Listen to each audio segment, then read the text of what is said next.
여호와를 의지하는 자는 시온산이 흔들리지 아니하고 영원히 있음 같도다. 산들이 예루살렘을 두름과 같이 여호와께서 그의 백성을 지금부터 영원까지 두루시리로다. 오늘도 하나님의 성호를 찬양하여 다녀나온 개동의 모든 성도님들 한 분 한 분을 축복하여 주옵소서. 하늘의 위로와 평안으로 가득가득 채워 주옵소서. 예수님의 이름으로 기원드립니다. 아멘. 32장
주보에 나와 있는 주의 고백을 함께합니다. 주여 높고 푸른 하늘과 눈부신 단풍을 거리마다 베풀으신 하나님은 찬양합니다. 공중을 날아다니는 참새도 근심없이 즐겁게 노래 부르는 이 가을, 하나님께서 창조하신 이 아름다운 세상에 사는 우리도 평안과 기쁨을 누리게 하옵소서. 근심과 걱정 그리고 불안과 초조함으로 살아가는 우리 어리석음을 불쌍히 여겨 주옵소서. 우리의 앞길이 아무리 어둡고 험하여도 여호와 이레 하나님께서 우리를 위해 피할 준비하고 계심을 믿는 그 믿음으로 살게 하옵소서. 예수 그리스도의 이름으로 기도드립니다. 아멘. 하나님께서 우리에게 신용수의 말씀입니다. 오직 하나님은 공률하심으로 죄악을 덮어주시고 멸망시키지 아니하시고 그의 진노를 여러 번 돌이키시며 그의 모든 분을 다 쏟아내지 아니하셨으니 그들은 육체이며 가고 다시 돌아오지 못하는 바람임을 기억하셨습니다. 주여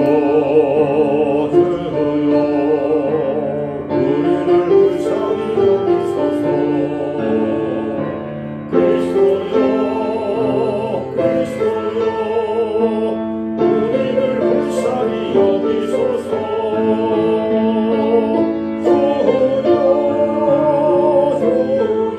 우리를 불쌍히 여기소서. 교동문 35번 시편 84편입니다. 만군의 여호와여 주의 장막이 어찌 그리 사랑스러운지요. 내 영혼이 여호와의 긍정을 사모하여 쇠약하며 내 마음과 육체가 살아계시는 하나님께 부르짖나이다. 나의 왕 나의 하나님 만군의 여호와여 주의 제단에서 참새도 제집을 얻고 제비도 새끼들 보금자리를 얻었나이다. 주의 집에 사는 자들은 복이 있나니 그들이 항상 주를 찬송하리이다. 주께 힘을 얻고 그 마음에 시온에 데려가 있는 자는 복이 있나이다. 그들이 눈물 골짜기로 지나갈 때에 그곳에 많은 샘이 있을 것이며 이른 비가 복을 채워주나이다. 주의 공정이 쇠한 날이 다른 곳에서 첫날보다 나은즉 악인의 장막에는 사는 것보다 내 하나님의 성문지기로 있는 것이 좋사오니 만군의 여호와여 주께 의지하는 자는 복이 있나이다. 아멘. 사도신경으로 신앙 고백하십니다.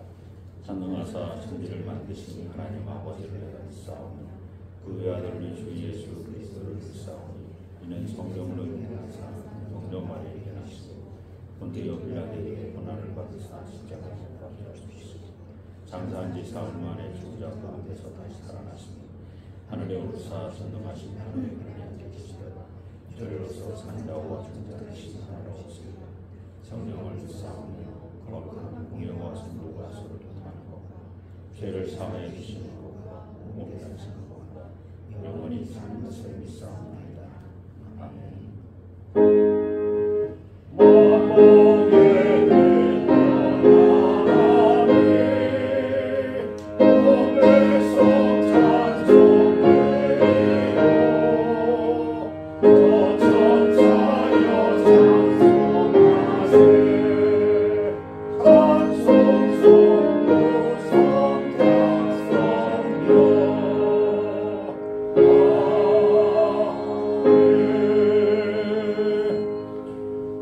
자리에 앉으시기 바랍니다. 마가요 목사님을 대표해서 기도해 주십니다.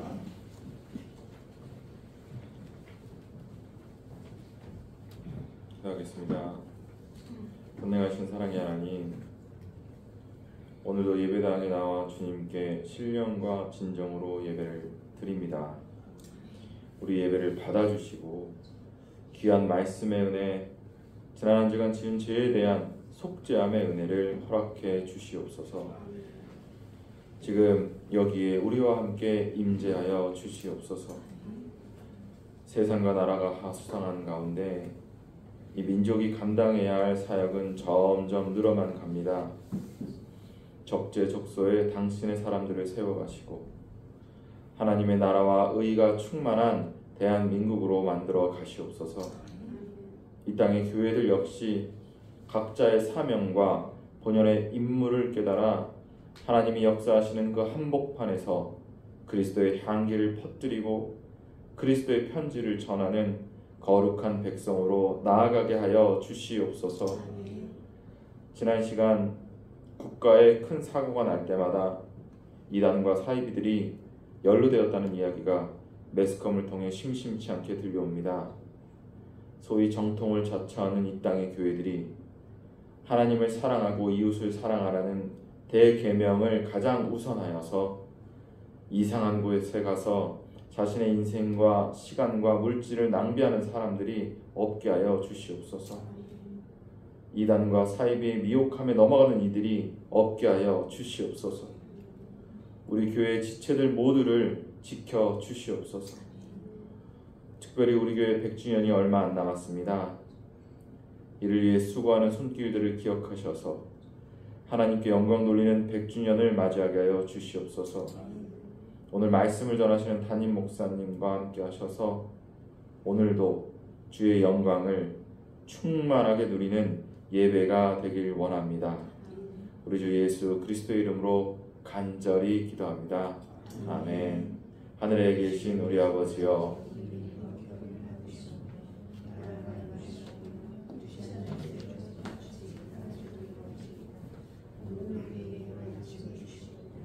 우리가 우리에게 죄진 자를 사해 준 것 같이 우리 죄를 사하여 주시옵고 우리를 시험에 들게 하지 마시옵고 다만 악에서 구하시옵소서.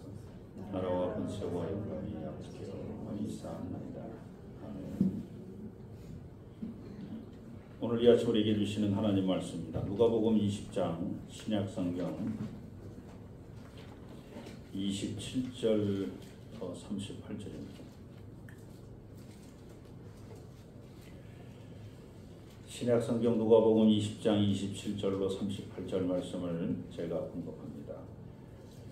부활이 없다고 주장하는 사두개인 중 어떤 이들이 와서 물어 이르되 선생님이여, 모세가 우리에게 써주기를 만일 어떤 사람의 형이 아내를 두고 자식이 없이 죽으면 그 동생이 그 아내를 취하여 형을 위하여 상속자를 세울지니라 하였나이다.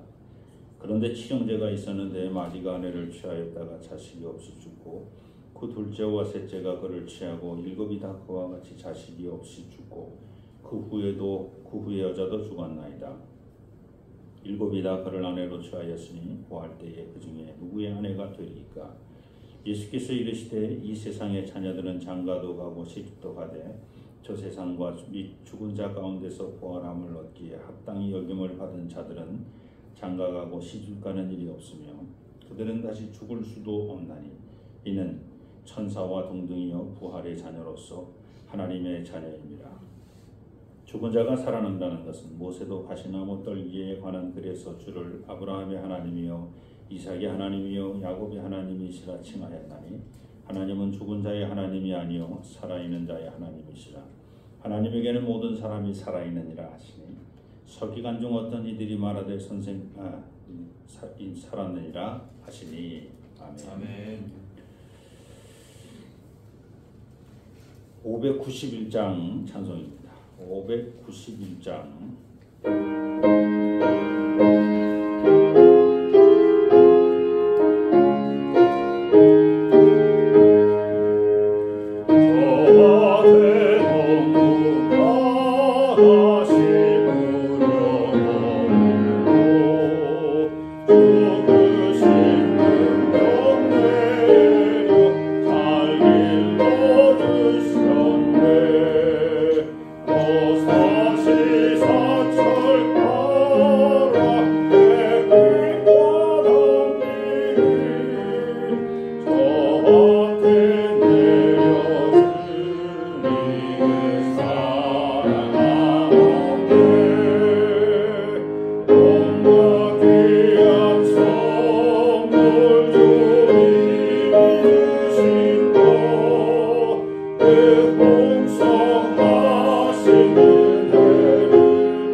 할렐루야. 아멘.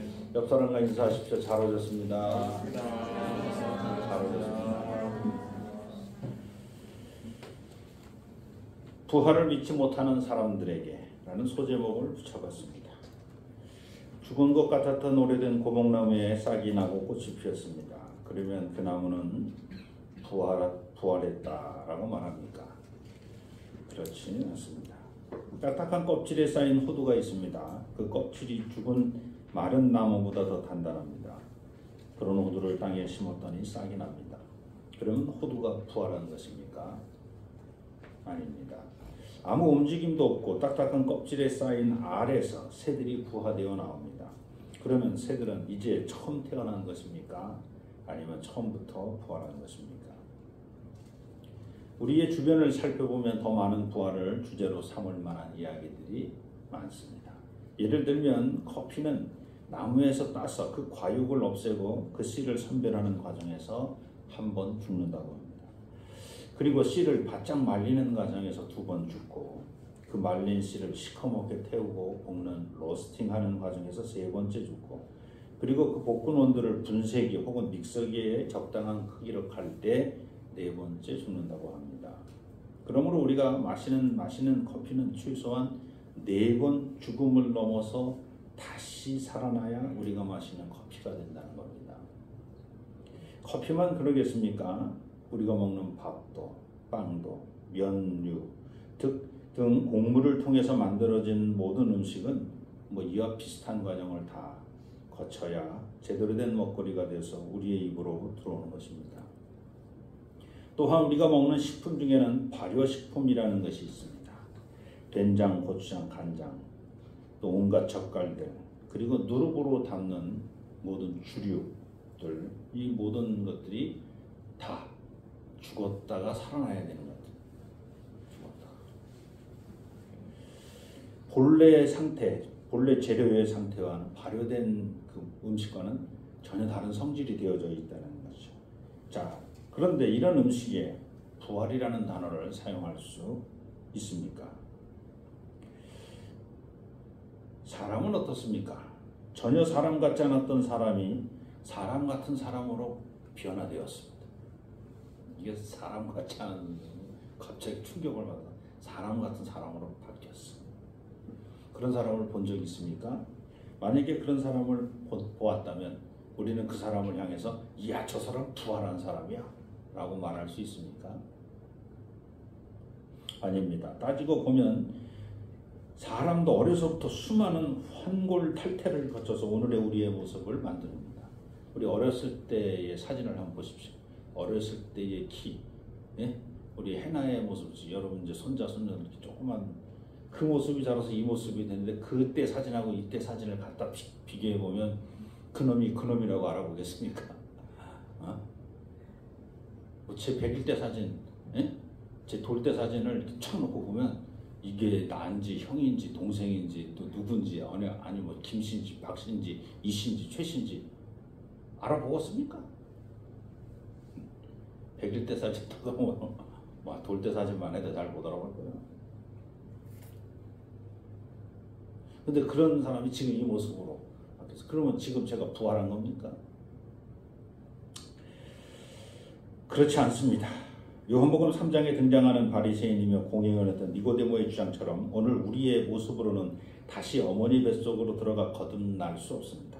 그러나 예수님은 물과 성령, 즉 죄의 고백과 회개함으로 죄 씻음을 받고 성령님의 감화 감동 내재 교통함으로 거듭남은 가능하다라고 얘기를 합니다.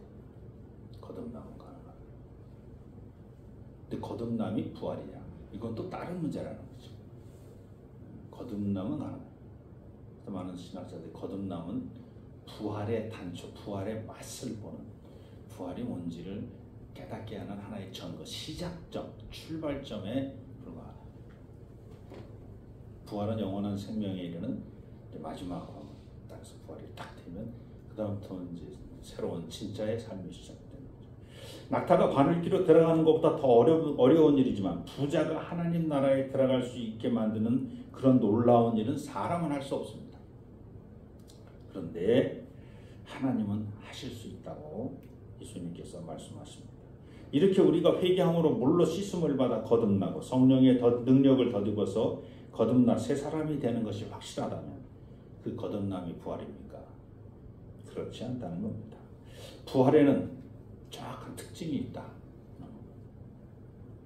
거듭남과 부활이 다르다. 발효와 부활이 다르다. 새로워 변화된 것과 부활은 다르다. 부활에 지금 우리가 지금까지 경험한 것들은 부활을 예시하는 증거는 될 수 있지만 부활 자체는 아니라는 겁니다. 왜냐하면 부활은 오늘 우리가 가진 육체로는 경험하지 못하는 나름대로의 특징이 있기 때문입니다. 오늘 그 부활의 특징이 무엇인지 살펴보려고 합니다. 예수님 당시에도 부활을 믿지 않는 사람들이 있었습니다. 바로 사두개인들입니다. 그들은 제사장 계급으로 부유하고 정치적으로 권력을 가졌습니다. 성경의 말씀을 모세 오경만 인정했습니다. 창세기, 출애굽기, 민수기, 신명기만 이것만 성경이라는 거죠. 그 안에서 부활의 명시적 언급, 부활에 관한 이야기가 한마디도 없다. 모세오경에는. 그러므로 죽은 자의 부활을 믿을 수 없다라고 주장했습니다. 오늘 본문에서 사두개인들은 형사취수법이라는 모세가 전해준 법, 하나님이 전해준 하나님 모세에게 주신 법이죠. 그 법을 들어서 예수님을 곤란하게 만들려 했습니다. 만일 7 형제가 한 여자와 차례로 결혼했는데 다 죽고 부활하면 그 여자는 누구의 아내입니까? 이 질문은 부활 교리를 조롱하기 위해서 사두개인들이 만든 질문입니다. 부활이 있을 수가 없어. 그걸 조롱하면서 일부러 극조한 거지요. 이런 사례가 있다. 있을 수도 있겠습니다만 이러한 사례가 거의 없지만 만약에 이런 사례가 있다면 어떡할 거냐라고 하는 거죠. 예수님은 부활에 대하여 사두개인들이 가진 오해를 다음과 같이 지적합니다. 첫째는 사두개인의 가장 큰 오해는 부활 후의 삶을 이 세상의 연장선으로 생각했다는 겁니다. 지금 우리의 삶과 부활의 삶은 전혀 다른 삶입니다. 근데 부활의 특징에 가서 말씀을 하겠습니다만 이 세상은 그걸 깨닫지 못해요. 이 세상이 그대로 이어질 거, 부활에도 이어질 거라고 생각한 거죠. 예수님은 이렇게 말씀하십니다. 누가복음 20장 34절 35절 오늘 본문 말씀에 예수께서 이르시되 이 세상의 자녀들은 장가도 가고 시집도 가되 저 세상과 죽은 자 가운데서 부활함을 얻게 합당히 여김을 받은 자들은 장가 가고 시집 가는 일이 없다. 두 번째로 부활은 하나님과의 관계 회복이라는 사실을 사두개인들은 몰랐습니다. 부활이 지금의 삶이 이어지는 것이라는 것이 사두개인들의 생각이었고 또 부활이라고 하는 것이 하나님과 관계를 회복시켜야 되는 거라는 걸 하는 사실을 사두개인들은 몰랐어요. 너 회복할 게 뭐가 있는지 이렇게 생각하면 회복할 게 전혀 없어. 내가 하나님 잘 모시면 되지. 이제 이렇게 생각해요. 물론 이것도 부활의 특징 가서 또 설명을 하겠습니다만 이 사두개인들은 하나님과 관계는 하나님 말씀 잘 지키는 거지만 이렇게 생각했던 거예요. 예수님 근본적으로 부활하는 삶은 관계가 달라진다고 말씀하시죠. 어쨌든 예수님은 모세오경 안에서도 부활의 증거를 들어 사두개인들을 깨칩니다. 누가복음 20장 37절로 38절입니다. 죽은 자가 살아난다는 것은 모세도 가시떨기 나무에 관한 글에서 주를 아브라함의 하나님이요 이삭의 하나님이요 야곱의 하나님이라 칭하였나니 하나님은 죽은 자의 하나님이 아니요 살아있는 자의 하나님이시라. 하나님에게는 모든 사람이 살아있느니라. 하나님은 어제도 오늘도 그리고 내일도 살아계신 하나님이시다. 어제도 살아있다는 얘기. 아브라함 때도 살아계시고 이삭 때도 살아계시고 야곱 때도 살아계시고 알렉산더 때도 살아계시고 나폴레옹 때도 살아계시고 이순신 장군 때도 살아계시고 오늘 우리하고도 하나님은 변함없이 살아계신다. 우리만 바뀌었다는 거지. 우리만 바뀌었어. 사두개인들은 그걸 인정하지 않는 거예요. 그 과거의 하나님이 그건 몰라.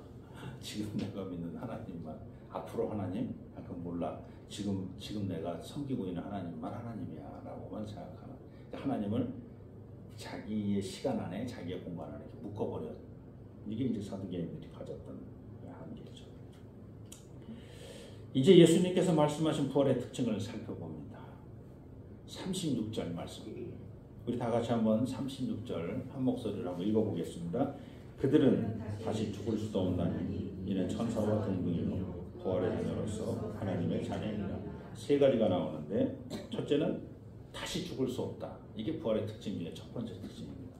두 번째는 천사와 동등하다. 천사다.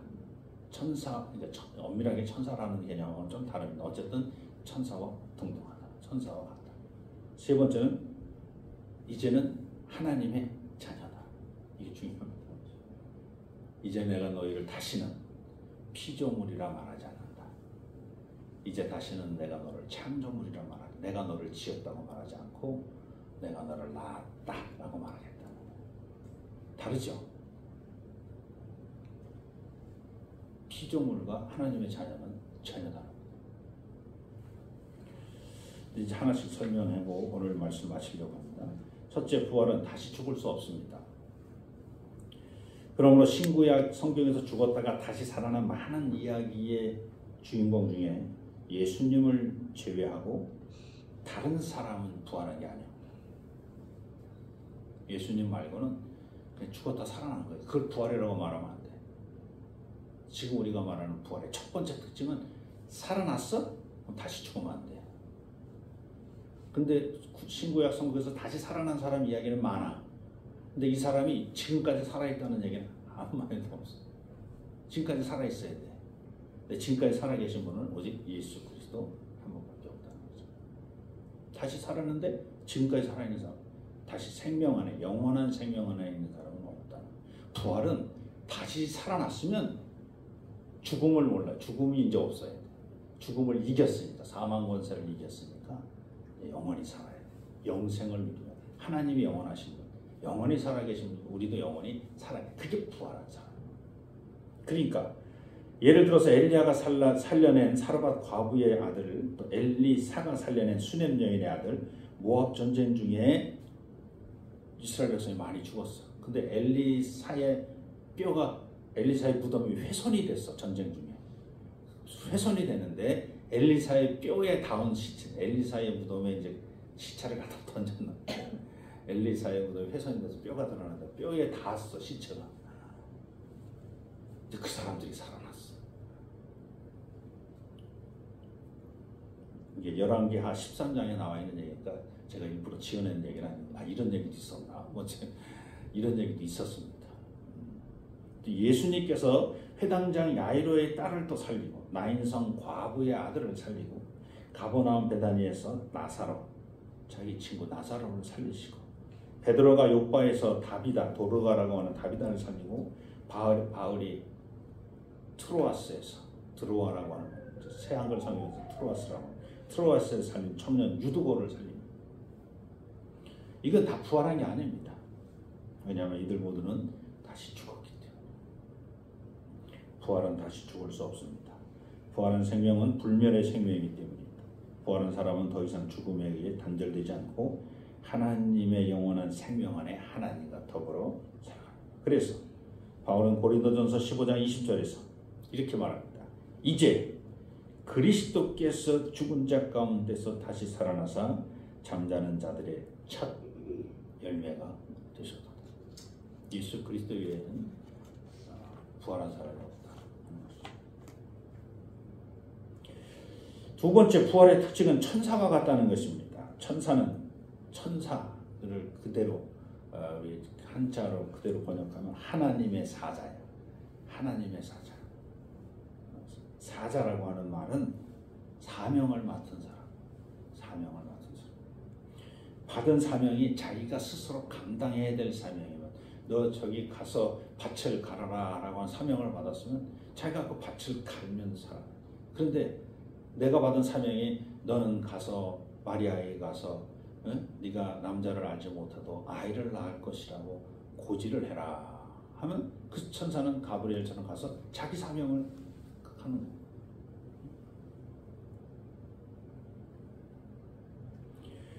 부활한 사람은 영원히 죽지 않고 하나님으로부터 사명을 받은 천사와 같은 삶을 산다는 겁니다.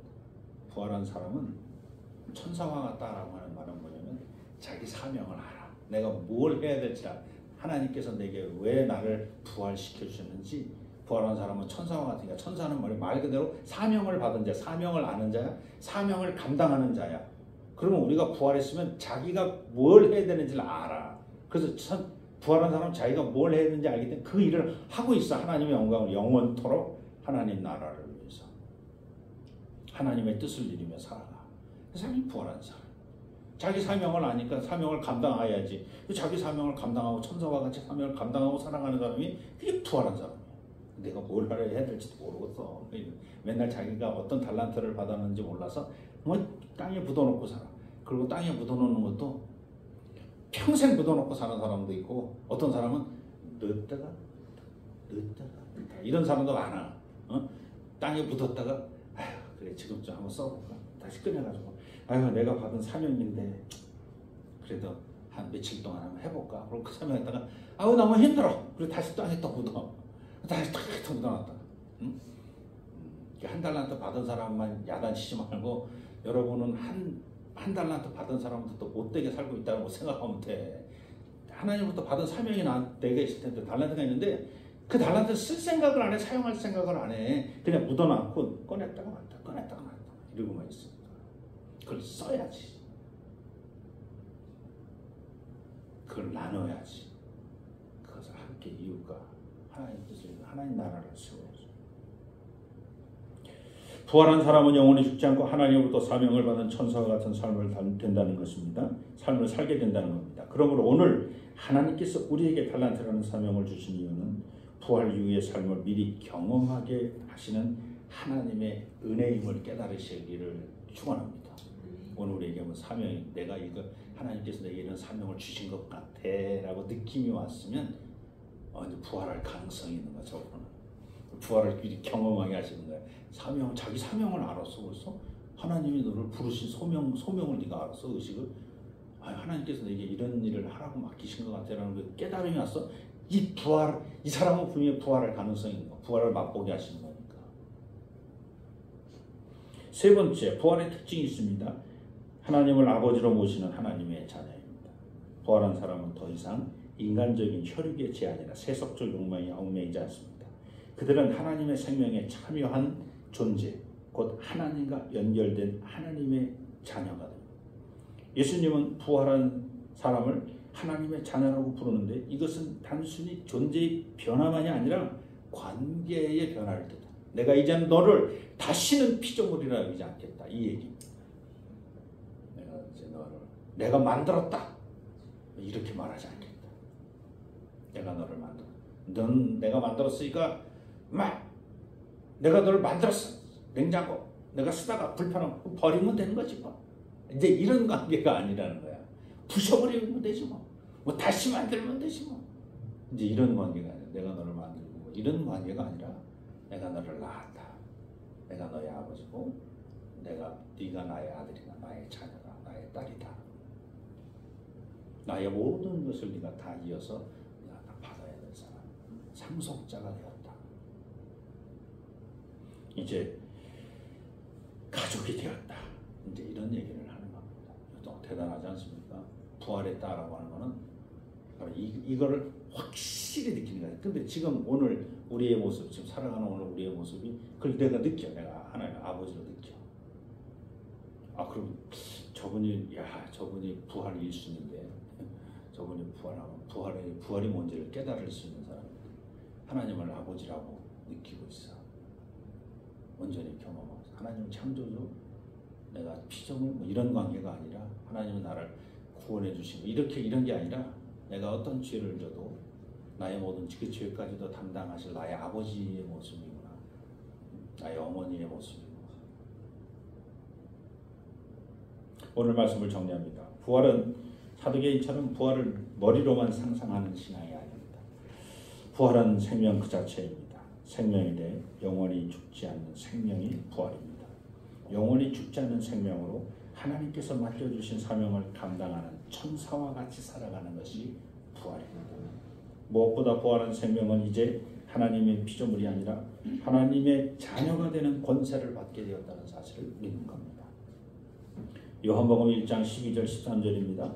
영접하는 자, 곧 그 이름을 믿는 자들에게는 하나님의 자녀가 되는 권세를 주셨으니 이는 혈통으로나 육정으로나 사람의 뜻으로 나지 아니하고 오직 하나님께로부터 난 자들이라.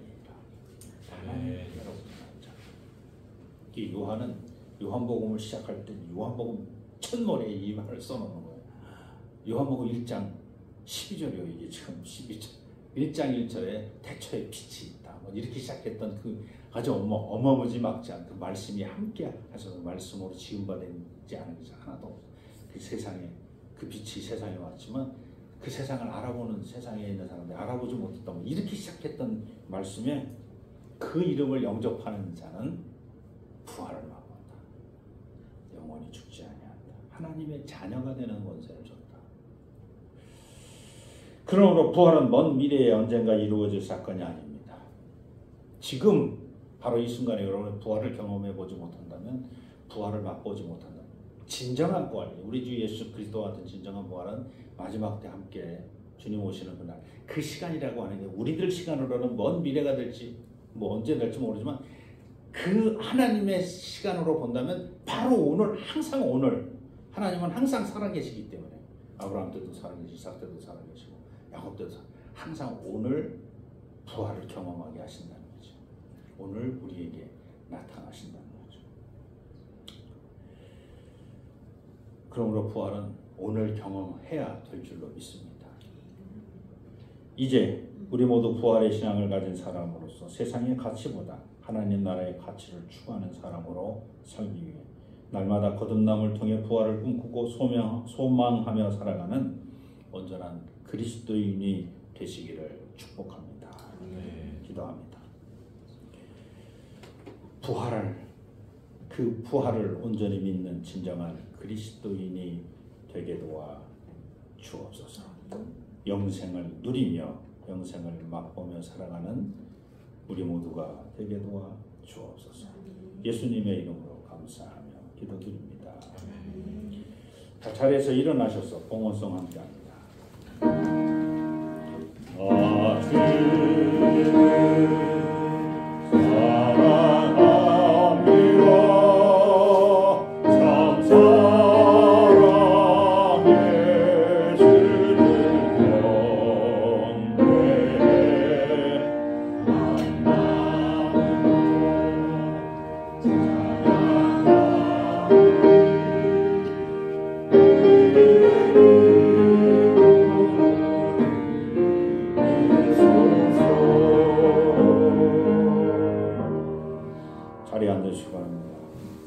하나님의 큰 사랑을 날마다 경험하는 우리 개동의 모든 성도님들 한 분 한 분 되게 도와주옵소서. 세상에 살아갈 때에 어디서 무엇을 하고 누구를 만나든지 그 자리에서 빛이 되고 소금이 되게 하여 주옵소서. 오늘도 빈소로 나오지 아니하고 귀한 예물을 주 앞에 드립니다. 바친 손길을 축복하여 주옵소서. 만배로 갚아 주옵소서. 이 물질이 쓰여지는 곳 하나님 보시기 아름답고 귀한 곳에 잘 사용될 수 있도록 하나님 친히 역사하여 주옵소서. 개동교회를 세워주신 하나님의 큰 뜻이 계신 줄로 믿습니다. 교회가 날로 부흥하고 성장하게 도와주시되 주변의 모든 사람들과 더불어서 함께 기뻐하며 즐거워하며 성장하게 도와주옵소서. 또한 믿음의 전통이 잘 이어지는 아름답고 복된 개동교회가 되게 도와주옵소서. 이를 위해서 모든 기관들을 세워주시고 특별히 교회학교를 세워주사오니 교장 선생님 또 많은 선생님들 또 이 일을 위해서 애쓰고 수고하는 우리 마화영 목사님 다 세우셨사오니 한 분 한 분들을 통해서 저들의 믿음이 후손들에게 잘 전달되어 줄 수 있도록 하나님 친히 역사하여 주시옵소서. 많은 아이들을 보내주시옵소서.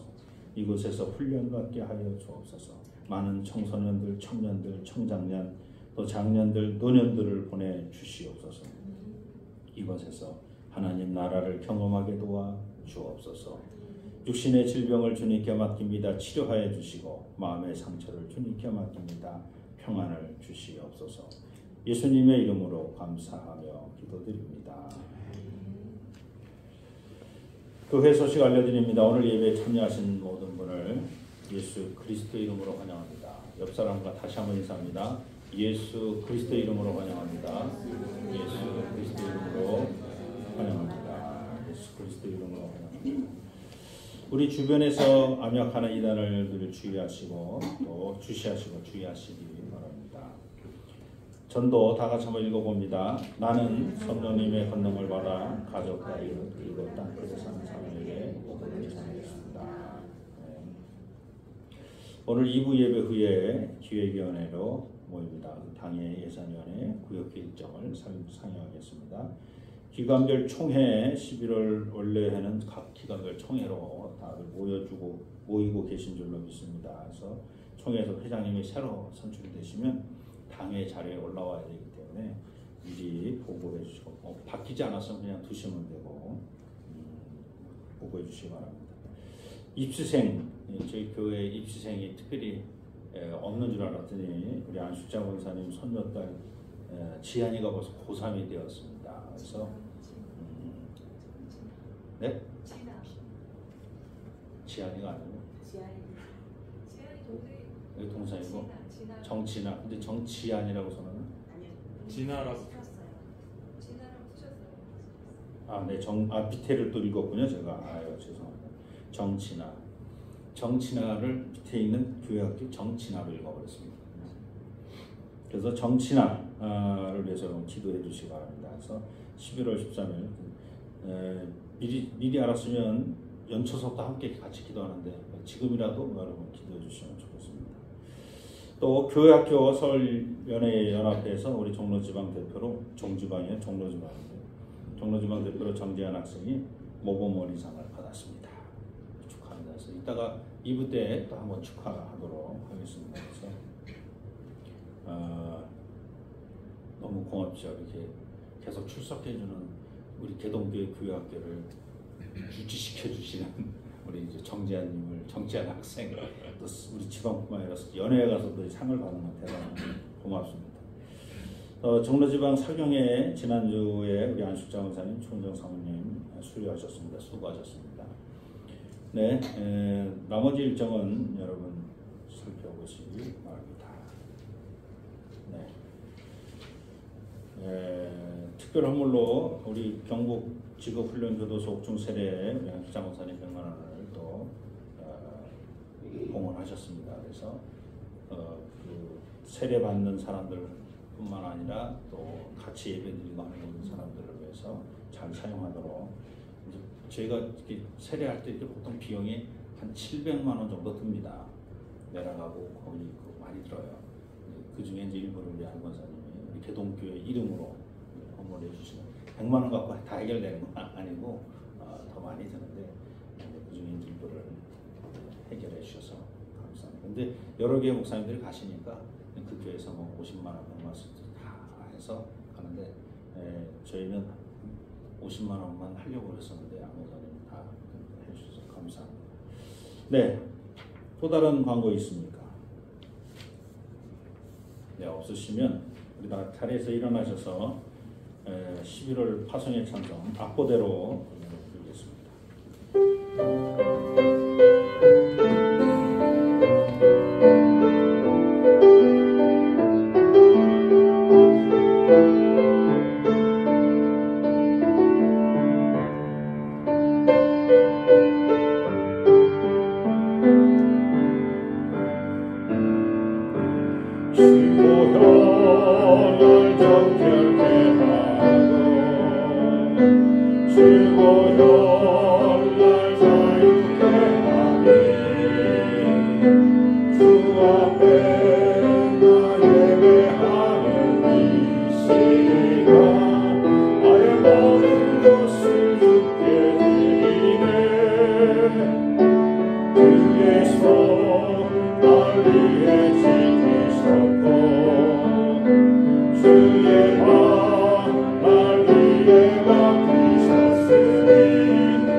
길이요 진리요 생명 되시며 우리의 삶의 주인 되신 우리 주 예수 그리스도의 은혜와 독생성자를 이 땅에 보내시며 우리 모든 죄를 사하여 주시는 아버지 하나님의 그 크신 사랑하심과 성령님의 내주하시고 위로교통 충만하시니 하나님의 뜻대로 부활한 삶을 살아가기로 작정하는 우리 개동의 모든 성도님들 머리머리 위에 저들의 가정과 삶의 터전과 자녀손들 머리머리 위에 교회가 세워진 이 지역과 이 지역에 더불어 함께 사는 모든 지역의 주민들 그리고 이 지역을 순례하는 순례자들 머리머리 위에 또한 이 나라와 이 민족과 역사 위에 이제로부터 영원토록 함께하여 주시기를 간절히 축원하옵나이다.